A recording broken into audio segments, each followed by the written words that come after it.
దేవాయతనంలో దత్తాత్రేయుడు, స్ఫటికలింగేశ్వరుడు, క్షిప్రగణపతి, శ్రీమాతలు ఈ ప్రాంగణ ఉపాలయాలలో పూజలందుకుంటున్నారు.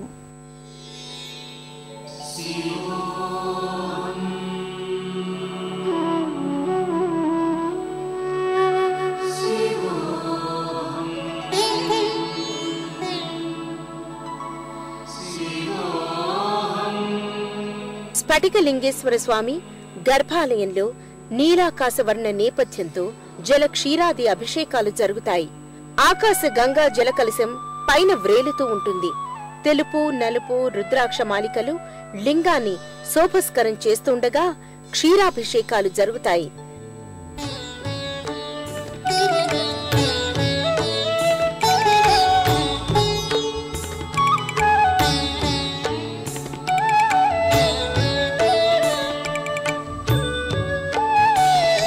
మనోబుద్ధ్యహంకార చిత్తాని నాహం న చ శ్రోత్ర జిహ్వే న చ ఘ్రాణ నేత్రే న చ వ్యోమ. గర్భాలయం చుట్టూ ఉన్న శివలింగాలను భక్తులు అభిషేకిస్తూ ఉంటారు, పసుపుతో అర్చిస్తూ ఉంటారు. శివలింగానికి పూలతో త్రినేత్రం, త్రిపుండ్రాలు సమకూర్చుతారు.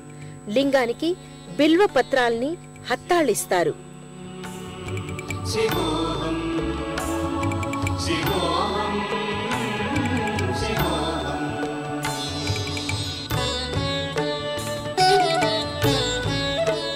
నందికి అభిముఖంగా ఉన్న లింగమూర్తికి ముఖాకృతిని, సర్ప పడగల ఛత్రాన్నిచ్చి పుష్పాలంకృతుణ్ణి చేస్తారు. క్షేత్రపాలకుడైన గణపతికి ఆదివారాల్లో జరిగే క్షీరాభిషేకం, దత్తాత్రేయ, అనఘాదేవి ఇద్దరికీ సోమవారాలలో జరిగే తైలాభిషేకాలు, ఇతర పూజాదికాలను మనము కనులారా వీక్షిద్దాం రండి.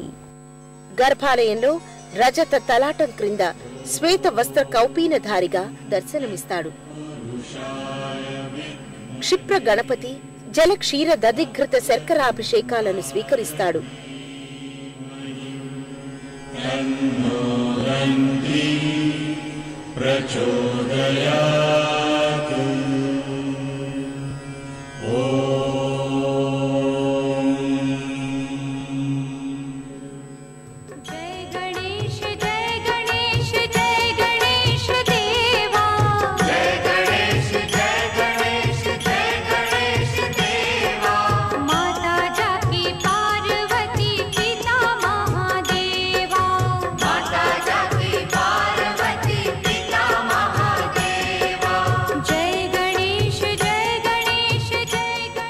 ధాన్యాలతో గణపతిని అలంకరించడం ఒక కళ.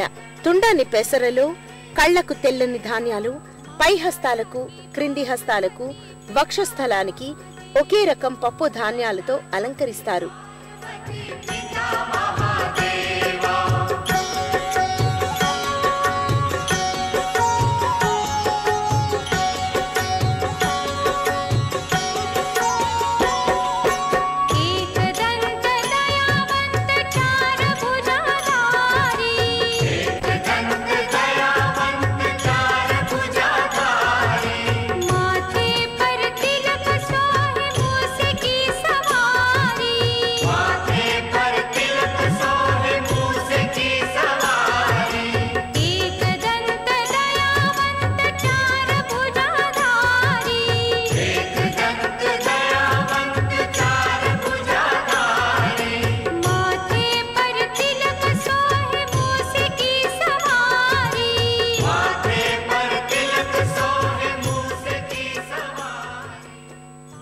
అరుణ వస్త్ర నేపథ్యంలో వినాయక స్వామివారు పరిపూర్ణ రజత కవచంతో, రజత ఛత్రంతో, బంతి పూల మాలికలు దాల్చి ఒక యోధుడిలా దర్శనమిస్తాడు.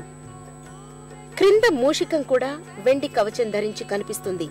అయ్యప్ప భక్తులు, మహిళలు, పురుషులు తన్మయులై స్వామివారికి సమర్పించే కుంభహారతి, నక్షత్ర హారతుల్ని స్వీకరించి సంతసిస్తూ ఉంటారు.